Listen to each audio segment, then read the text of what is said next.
Página 39. Filosofía del derecho, por Hegel, 1820. Introducción. 2.0. La ciencia del derecho es parte de la filosofía.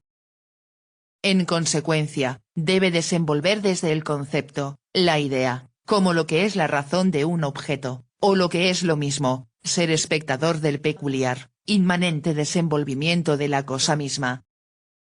Como tal parte, la ciencia del derecho, tiene un punto de partida, que es el resultado y la verdad de lo que antecede y de lo que constituye la llamada demostración. El concepto del derecho, por lo tanto, conforme a su devenir, cae fuera de la ciencia del derecho. Su deducción es aquí presupuesta y el concepto mismo debe admitirse como dado. Según el método normal, no filosófico de las ciencias, lo que primero se inquiere y se exige, es la definición, al menos en nombre de la forma científica exterior. Por lo demás, a la ciencia positiva del derecho esto no puede importarle mucho, porque también ella procede principalmente a señalar lo que es jurídico, es decir, qué son las particulares prescripciones legales, razón por la cual se dice por advertencia, omnis definitio inture civili periculosa.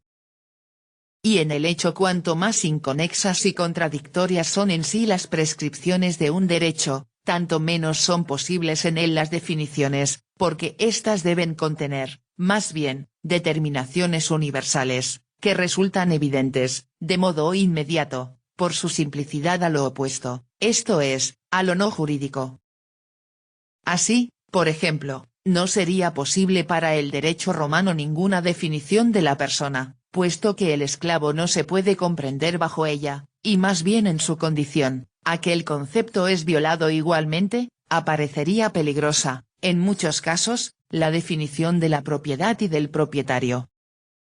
Sin embargo, la deducción de la definición se extrae, más bien, de la etimología, especialmente de este modo, que se prescinda de los casos particulares y se coloque como fundamento el sentimiento y la representación de los hombres.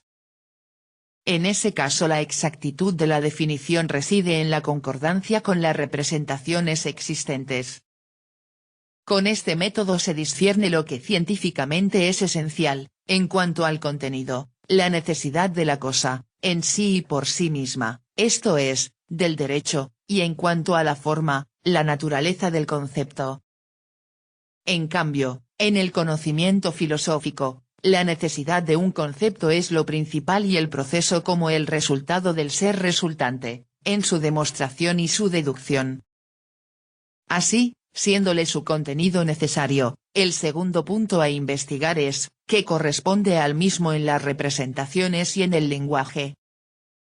Pero el modo como este concepto es por sí en su realidad, y el modo tal cual es en la representación, no solo pueden ser distintos el uno del otro, sino que deben serlo también en cuanto a la forma y aspecto. No obstante, si la representación no es falsa, también en cuanto a su contenido, el concepto puede mostrarse como comprendido en ella, y de acuerdo a su esencia, existente en ella, esto es, la representación puede, ciertamente, ser elevada a la forma del concepto. Pero la representación no es medida y criterio del concepto necesario y verdadero por sí mismo, sino que, más bien, debe tomar de él su verdad, regularse y reconocerse por aquel. Pero si tal modo de conocer, con sus formulismos de definiciones, silogismos, demostraciones y demás cosas por el estilo, por una parte, ha sido más o menos anulado, por otro lado, ha recibido, al contrario, un equivalente peor, es decir, el tomar inmediatamente y determinar las ideas en general y así también la del derecho y sus determinaciones ulteriores, como hechos de conciencia y convertir en fuentes del derecho al sentimiento natural o exagerado, al propio ánimo y a la fantasía.